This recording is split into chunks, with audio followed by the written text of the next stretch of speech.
Video में हम discuss करेंगे दो ब्लड डिसऑर्डर। ब्लड डिसऑर्डर में सबसे पहले आपको देखने को मिलेगा सिकल सेल अनीमिया। ये काफी न्यूज में रहा था सिकल सेल अनीमिया।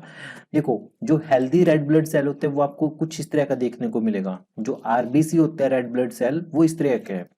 जो सिकल रेड ब्लड सेल है वो आपका कुछ इस तरह से होगा, इसमें कुछ कट होगा।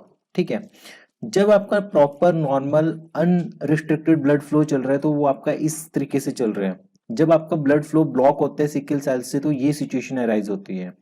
तो सिकल सेल अनीमिया क्या होता है? It is a type of genetic disorder. ये जेनेटिक डिसऑर्डर होता है which is cause by the presence of a mutated form of haemoglobin. किसकी वजह से होता है? Presence of mutated form of haemoglobin की वजह से। ठीक है, normal and healthy red blood cells look like a round Oval coin shape. तो ये वैसे दिखते हैं। तो सिकल सेल अनीमिया के बारे में आपको आइडिया रखने की, ये ब्लड का डिसऑर्डर है एक, और इसमें क्या होता है कि जो आरबीसी होते हैं वो थोड़े कट हो चुके होते हैं, जिससे कि यहाँ पे ब्लड का फ्लो ब्लॉक होना शुरू कर देते हैं। जो normal healthy red blood cells होते हैं वो राउंड ओवल और कॉइन शेप के होते हैं। फिर आपके पास एक और डिजीज है, ब्लड डिसऑर्डर है, दैट इज थैलीसीमिया। जब हमारा बोन मैरो प्रोड्यूस करता है डिफेक्टिव टाइप ऑफ आरबीसी, तो यहां से आपको क्या पता चला कि जो बॉडी में रेड ब्लड सेल होते हैं वो कहाँ पे बनते हैं? वो बोन मैरो में बनते हैं। कहाँ बनते हैं? बोन मैरो में। जब बोन मैरो डिफेक्टिव आरबीसी को प्रोड्यूस करना शुरू करेगा तब हमारा हम थैलीसीमिया डिसऑर्डर होते हैं। So our own blood can not carry oxygen from the lung to the cell. इससे होता क्या है कि ब्लड जो ऑक्सीजन को कैरी करता है लंग्स से सेल्स के पास। देखो, लंग्स में हम इनहेल करते हैं, ऑक्सीजन जाती है तो वो ब्लड के साथ मिलती है और वो बॉडी के जितने सेल्स है वहां तक सर्कुलेट होती है। अगर आरबीसी ही डिफेक्टिव है तो जो ब्लड ऑक्सीजन को कैरी करके लेके जा रहा है वो पॉसिबल नहीं हो पा रहा।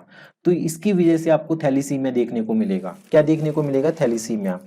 इसके अलावा ब्लड के बारे में जो इन्फॉर्मेशन आपको पता होनी चाहिए, जो बेसिक्स आपको पता होने चाहिए, वो बेसिक्स है कि बॉडी में जो डब्ल्यूबीसी व्हाइट ब्लड सेल्स और आरबीसी की रेशो होती है, 600 रेड ब्लड सेल्स के ऊपर आपको एक व्हाइट ब्लड सेल देखने को मिलेगा, डब्ल्यूबीसी देखने को मिलेगा। ठीक है, व्हाइट ब्लड कॉर्प्यूसल्स, बेसिकली सेल नहीं कॉर्प्यूसल बोलते हैं इसे। ठीक है, कॉर्प्यूसल्स। ठीक है, अगर बात करें रेड ब्लड सेल में न्यूक्लियस नहीं होता तो आपसे स्टेटमेंट पूछी जाएगी कि आरबीसी में न्यूक्लियस होता है? नहीं होता, RBC has no nucleus. WBC में न्यूक्लियस होते हैं, डब्ल्यूबीसी में न्यूक्लियस होते हैं। और जो ब्लड प्लेटलेट्स हैं उसमें भी न्यूक्लियस नहीं होता, ब्लड प्लेटलेट्स में न्यूक्लियस नहीं होता। जो ब्लड प्लेटलेट्स है वो कहाँ पे बनते हैं? वो बोन मैरो में बनते हैं। वो कहाँ बनते हैं? बोन मैरो में। डब्ल्यूबीसी भी आपके बोन मैरो में बनते हैं। ठीक है, आरबीसी भी बोन मैरो में बनते हैं। तो ये चीज आपको याद रखनी है इसके बारे में। बेसिकली ब्लड के बारे में दो तीन इंपॉर्टेंट चीजें हो रहा है कि किसी भी ह्यूमन बॉडी में 4 से 5 लीटर ब्लड होते हैं। ठीक है, कितना ब्लड होता है? 4 से 5 लीटर ब्लड होते हैं। ब्लड बेसिकली बेसिक होते हैं। ब्लड क्या होते हैं? बेसिक होते हैं, मतलब कि 7.3 से 7.4 इसका पीएच होते हैं। आपसे स्टेटमेंट पूछी जाएगी कि blood is a connective tissue. Yes, blood connective tissue है। स्टोरेज ऑर्गन फॉर ब्लड क्या है? Spleen, SPLEEN, SPLLEN, spleen. Spleen act as storage organ for the blood, ये आपको याद रखना है। उसके अलावा जो जिसका ब्लड ग्रुप ओ होता है तो वो डोनर है, यूनिवर्सल डोनर। ओ देखो इसमें 2 बार आ रहा है, डोनर तो यूनिवर्सल डोनर। और एक्सेप्टर कौन है? Universal acceptor, AB+।